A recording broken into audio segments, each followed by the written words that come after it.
আসসালামু আলাইকুম রহমতুল্লাহি ওয়া বারাকাতুহু। আলহামদুলিল্লাহ ওয়াসসালাতু ওয়াসসালামু আলা রাসূলিল্লাহ ওয়া আলা আলিহি ওয়া আসহাবিহি ওয়া মান তাবিআ বিহুদাহ আম্মা বা'দ।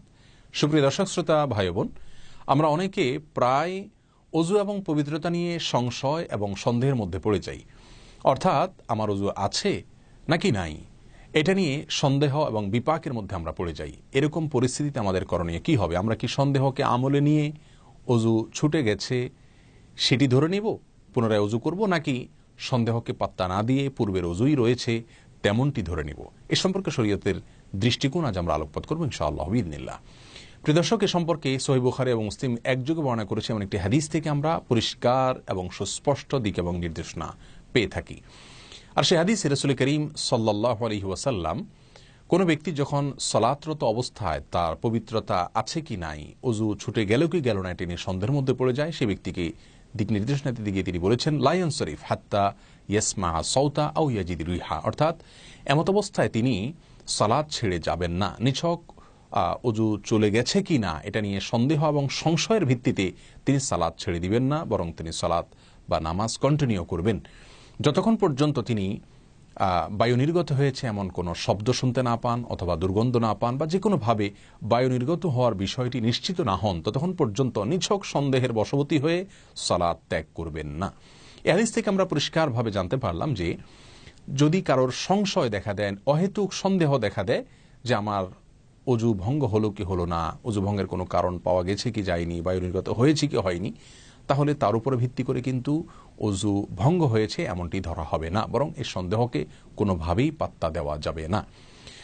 এর বাইরে আমরা ফিকহের একটি প্রসিদ্ধ মূলনীতির কথা জানি, যেটি আল আশবাহ ওয়ান নাযায়ের সহ বিভিন্ন উসুলের কিতাবে বর্ণিত হয়েছে, উল্লেখ হয়েছে।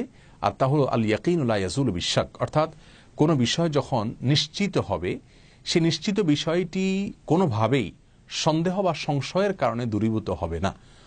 যেমন আপনি মাগরিবের সময় ওযু করেছেন, আপনি নিশ্চিত, আপনি জানেন, কিন্তু এশার নামাজের সময় আপনার সন্দেহ দেখা দিচ্ছে যে মাগরিবে ওযু করেছি তো ঠিক আছে, এরপরে এই সময়টুকুর মধ্যে আর ওযু ভঙ্গের কোনো কারণ পাওয়া গেছে কিনা, আমার বায়ু নির্গত হলো কিনা, পেশাব করেছি কিনা, ওযু ভঙ্গের কোনো কারণ পাওয়া গেছে কিনা, এটা নিয়ে আমি সন্দেহের মধ্যে পড়ে গেলাম।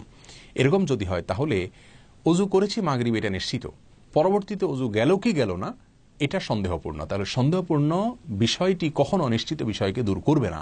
অর্থাৎ আমি ওযু করেছি সেটাই ধরে নেওয়া হবে এবং তার উপর ভিত্তি করে আমি এশার নামাজ পড়তে পারবো। আবার এর বিপরীতে আমরা দেখতে পাই, যদি মনে করুন আপনি ওযু ভঙ্গ হয়েছে এমনটি নিশ্চিত, আপনি পেশাব করেছেন, মলত্যাগ করেছেন, বা ওযু ভঙ্গের কোনো কারণ পাওয়া গেছে, আপনি জানেন, আপনি নিশ্চিত, কিন্তু এরপরে পুনরায় ওযু করেছেন কিনা এটা নিয়ে সন্দেহের মধ্যে পড়ে গেছেন। এরকম যদি হয় তাহলে আপনার নিশ্চিত ওযু ভঙ্গ হওয়ার বিষয়টি সন্দেহপূর্ণ ওযু করেছেন কিনা এটার দ্বারায় কখনো দূরীভূত হবে না। অর্থাৎ আপনি ওযু করেন নাই সেটাই ধরে নেওয়া হবে। তাহলে রাসূল করিম সাল্লাল্লাহু আলাইহি ওয়াসাল্লামের হাদিস থেকে এবং এই মূলনীতির আলোকে আমরা জানতে পারলাম যে পবিত্রতা নিয়ে নিছক সন্দেহ বা সংশয় দেখা দিলে তার উপর ভিত্তি করে কোনো কিছু প্রমাণ হবে না, বরং ওযু আছে কি নাই এটা নিয়ে ধোঁয়াশা বা সংশয় সৃষ্টি হলে সেটাকে আমরা পাত্তা দিব না, বরং তার পূর্বের সর্বশেষ যে নিশ্চিত ঘটনা যেটা আমাদের মনে পড়ে তার উপরে ভিত্তি করে আমরা সিদ্ধান্ত গ্রহণ করব, আর সন্দেহ সংশয়কে কোনোভাবে পাত্তা দিব না। অনেক ব্যক্তি আছেন যারা ওযু করা অবস্থায় সংশয়ের মধ্যে পড়ে যান, অর্থাৎ তিনি হাত ধুলেন কি ধুলেন না, বা ধুলে তিনবার ধোয়া হলো কিনা, বা সব জায়গায় ধোয়া হয়েছে না, কোনো জায়গায় শুকনো রয়ে গেছে, এরকম সন্দেহ যদি দেখা দেয় তাহলে দেখতে হবে সন্দেহটা কোন ধরনের। যদি কোনো ফরজ বিধান আমি পালন করেছি কি করিনি এ নিয়ে সন্দেহ দেখা দেয়, যেমন আমি মাথা মাসায় করলাম কি করলাম না, হাত ধুলাম কি ধুলাম না, এটা নিয়ে যদি সন্দেহ দেখা দেয় তাহলে সেক্ষেত্রে সেই ফরজ বিধানটি পালন করে নিতে হবে এবং সন্দেহ সংশয়কে কোনোভাবে পাত্তা দেওয়া যাবে না। অর্থাৎ আমার মাথা মাসা করে নিয়ে সন্দেহ হচ্ছে, তাহলে মাথা মাসা করে নিব যেহেতু বিষয়টি ফরজ। আর যদি মুস্তাহাব বিষয় নিয়ে সন্দেহ হয় তাহলে সেটাকে পাত্তা দেওয়ার দরকার নেই, যদি প্রবল ধারণা না হয় মুস্তাহাব ছুটে যাওয়ার বিষয়, যেমন হাত তিনবার ধুইলাম নাকি দুইবার ধুইলাম সংশয় হচ্ছে, তাহলে সেক্ষেত্রে এটাকে পাত্তা দেওয়ার দরকার নেই, পরবর্তী কার্যক্রম আমরা করব ওযুর।